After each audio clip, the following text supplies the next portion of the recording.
ही है, तो या तो सिस्टम में वो लूट करेगा, नहीं तो वो सिस्टम उसको निकाल के बाहर फेंक देगा, क्योंकि ये सिस्टम लूट को ही पसंद करता है और कुछ पसंद नहीं है इस सिस्टम। आप जानते हैं, इस अंग्रेजों के बनाए गए व्यवस्था तंत्र में भारत के कई ईमानदार लोग गए और सिस्टम ने उनको बाहर फेंक दिया, क्योंकि वो लूट पसंद नहीं थे।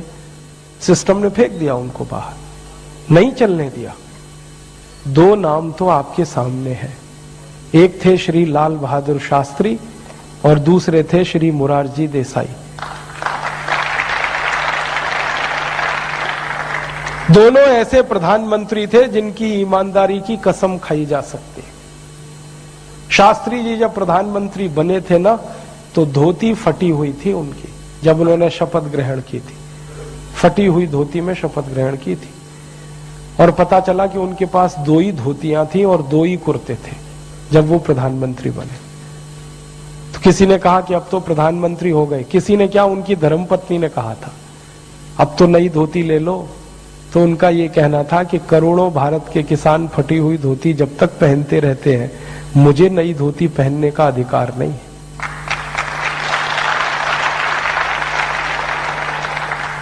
ऐसे ईमानदार प्रधानमंत्री जब घुसे सिस्टम में, तो सिस्टम ने उनको बर्दाश्त नहीं किया, निकाल के फेंक दिया, मार डाला, हत्या कर दी उनकी।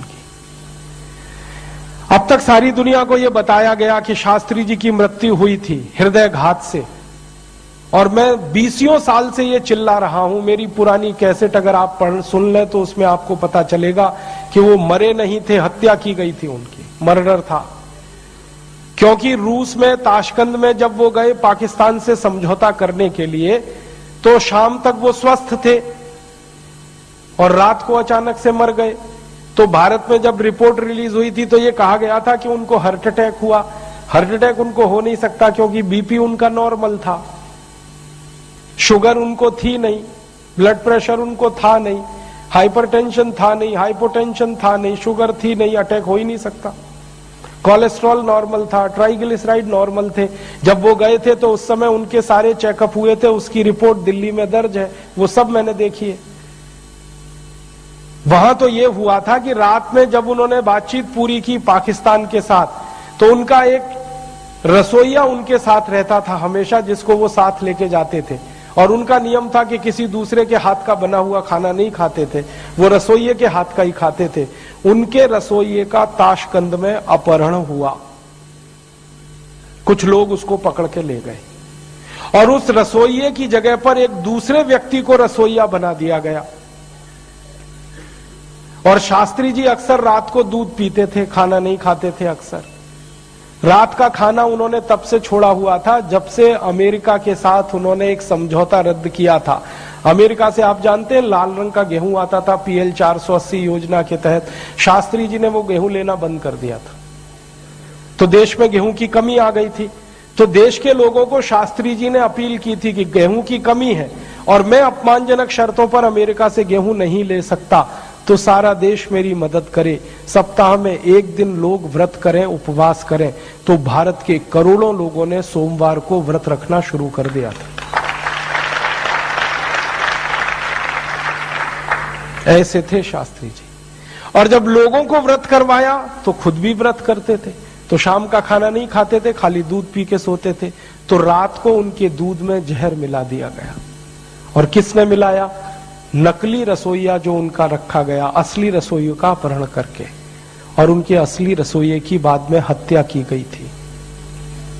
ये सारे सबूत भारत सरकार के पास है, लेकिन सरकार इनको लोगों को बताने से डरती है, क्योंकि उस हत्या में ऐसे कई बड़े लोगों का हाथ है कि जिनके चेहरे खुल जाए तो शक्ल दिखाना मुश्किल हो जाएगा।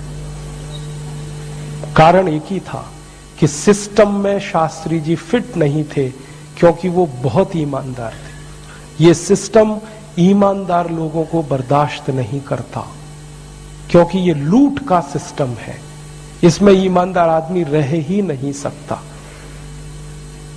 और दूसरा उदाहरण मोरारजी देसाई का है, जिनकी सरकार 2.25 साल भी नहीं चल पाई और गिरा दी गई। तो लूट के सिस्टम में तो लुटेरा ही फिट बैठेगा। आप ये जान लो कि इस लूट के सिस्टम में कोई 10 साल, 15 साल, 20 साल राज कर रहा है तो वो सिस्टम के साथ चल रहा है, इसलिए 15-20 साल राज कर रहा है। क्योंकि सिस्टम लूट रहा है तो वो भी लूट रहा है, बस अंतर इतना है कि उसमें बंदर बांट हो रही है। और सिस्टम के साथ जो अच्छे से बंदर बांट कर लेगा, उसी की नौकरी, उसी की सिस्टम में डिमांड 15 साल, 20 साल तक रहेगी। तो आप समझ लो, कोई 5 साल मुख्यमंत्री रह गया, कोई 10 साल, कोई 15 साल। कारण क्या? उसने भी लूटा, सिस्टम को भी दिया, इसलिए रह गया। ईमानदार को तो यह सिस्टम रहने ही नहीं देता। अब हमारे सामने गंभीर प्रश्न है, यक्ष प्रश्न है। वो ये है कि ये लूट की व्यवस्था जैसे चल रही है, इसको ऐसे ही चलने दिया जाए। अंग्रेजों ने जो लूट का तंत्र बनाया, इसको ऐसे ही बने रहने दिया जाए, और जैसे अब तक लूटा है आगे भी ये देश लूटता रहे।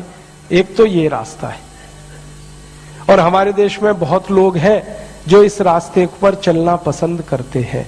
वो ये कहते तुमको क्या पड़ी है, चलने दो ना जैसे चल रहा। बहुत लोग तो मुझे भी सुझाव देते हैं, तुम भी यार आ जाओ ना इसी सिस्टम में।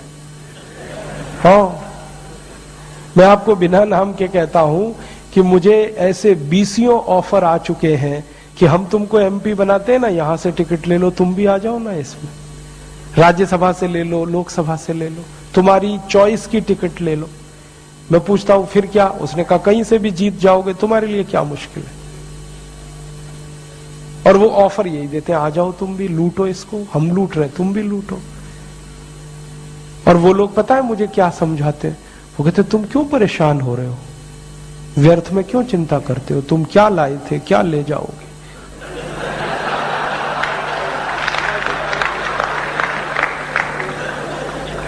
वो तो मुझे इतनी बड़ी फिलॉसफी समझाते हैं, जो हो रहा है अच्छा हो रहा है, आगे होगा और भी अच्छा होगा, तुम व्यर्थ क्यों चिंता करते हो, तुम क्या लाए थे, क्या ले जाओगे, लगो ना लूटने में तुम भी।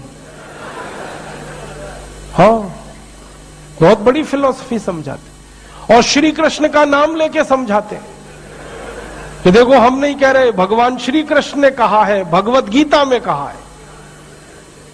क्यों व्यर्थ परेशान होते हो, क्यों चिंता करते हो, क्या लाए थे, क्या ले जाओगे, लुट रहा है लुटने दो, आगे लुटेगा और भी लुट अच्छा होगा।